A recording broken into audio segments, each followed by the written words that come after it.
हमारे वर्मा साहब बड़े भाई हैं। मैं जब वहाँ पर लोग PhD करते थे तो उसी रिसर्च कल्चर हुआ करते थे और तब से जो संबंध बना हुआ है वह हरानात्मक संबंध आज भी है और वह संबंध ही है कि चाइना और इंडो चाइना जो रिलेशन है मैं इनका भाषण सुनने के लिए आया। और मित्रों, एक चीज़ में अधिक समय नहीं लूँगा। मैंने चूंकि संस्कृत पढ़ा है और पढ़ता हूँ, यही पढ़ाता हूँ। मुझे कुछ विगत दिनों से 17 साल से प्राचार्य रहने का सौभाग्य प्राप्त हुआ। तो हमारे महाविद्यालय में पॉलिटिकल साइंस के डिपार्टमेंट हुआ। तो पॉलिटिकल साइंस को साइंस क्यों कहा जाता है, इस बात पर आप लोगों ने कभी गहन चिंतन किया होगा। अगर नहीं किया होगा तो आउटलाइन में देना चाहूँगा कि सोशल साइंस में 2 सब्जेक्ट हैं, एक पॉलिटिकल साइंस, एक होम साइंस, जिसको साइंस का दर्जा दिया। 1996 को बैक की मैं बात करूँगा। मैं जब लेक्चरर के रूप में आया, जब ज्वाइनिंग करने के लिए, एक बिहार यूनिवर्सिटी के एक प्रोफेसर थे, आप वहाँ पहले हमारे यहाँ थे, दास शायद आप लोग जानते हैं।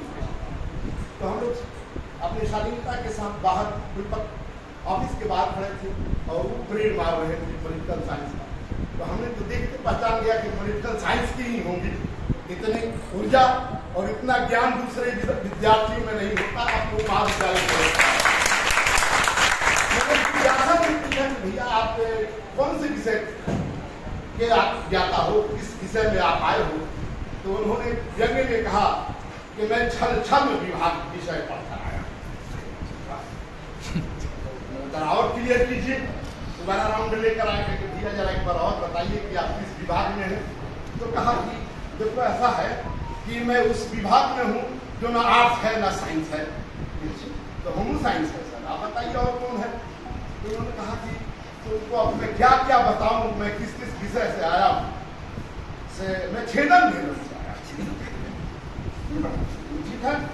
तो जब उन्होंने परिचय दे दिया कि मैं पॉलिटिकल साइंस हूँ, तो उन्होंने मुझसे पूछा कि तुम कहाँ से? तो मैंने कहा कि मैं छल में छेदन भेदन विभाग से, जहाँ पर कौटिल्य अर्थशास्त्र लगता है। कौटिल्य अर्थशास्त्र आप लोगों ने पढ़ा नहीं होगा तो जरूर पढ़िए, कहने के लिए अर्थशास्त्र है। और राजनीति की हमारे पहली पाठशाला, वो पहली पाठशाला। अभी हमारे बड़े भाई वर्मा जी पावर की बात कर रहे थे। जॉर्ज ऑरवेल का एक नॉवेल है एनुअल फॉर्म, जो रशियन पृष्ठभूमि में लिखा गया था। उसमें एक लाइन है कि power corrupts and absolute power corrupts.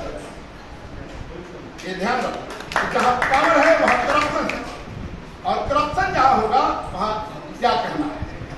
Chanakya, जो हमारे चाणक्य हैं, जो लिखा है जिन्होंने कौटिल्य अर्थशास्त्र, उन्होंने कहा कि सरकारी पैसा जिह्वा पर वह रखी हुई चीनी है जो नहीं चाहते हुए विश्व पता का। मित्रों, आप पॉलिटिकल साइंस पढ़ते हैं। साइंस इसलिए है कि थ्योरी आप यहाँ पढ़ते हैं और इसका प्रैक्टिकल समाज में करते हैं, स्टूडेंट लीडरशिप में करते हैं।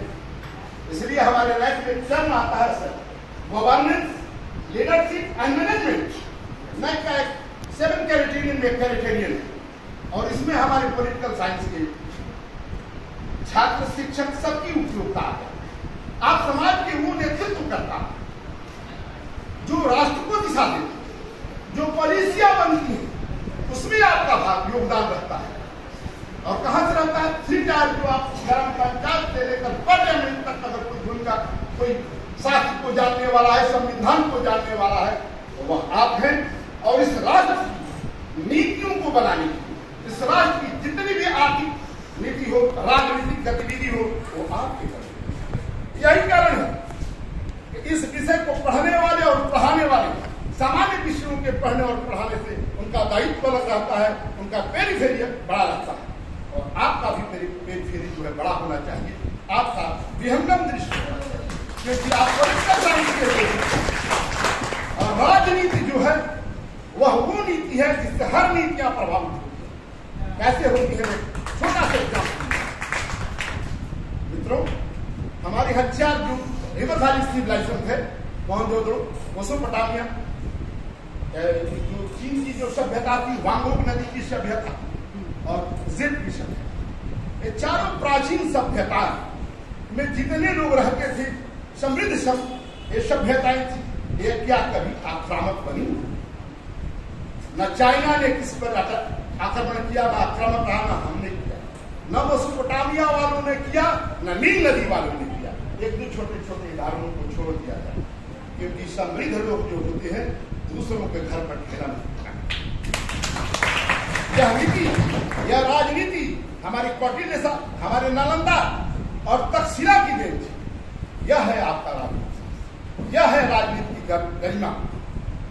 और मैं आपसे निवेदन करूंगा कि आप भी अपने ज्ञान को, अपने विज्ञान को इस तरह से विकसित करें कि आपका ज्ञान और विज्ञान पावर को एक सही डायरेक्शन जो राष्ट्र को आगे मिले। ये बात अलग है कि चाइना का सामान हम खरीदते हैं, खरीदने वाले कितने लोग जानते हैं कि चाइना का प्लास्टिक का बना हुआ था, हमें कम मूल्य में मिला, अच्छी चीज हमने लिया। लेकिन हमारे यहाँ क्यों नहीं बन रहा है? इस नीति के निर्धारण आप लोगों तक पहुंचाने की का जिम्मा जो है आपकी जिम्मा है, ये आपको करना है। तो इस तरह से हमारा जो दायित्व बढ़ रहा है, इस दायित्व का निर्वहन या विभाग जो है सबको दिशा और दशा देने वाला है। हमारे मित्र यहाँ पर आए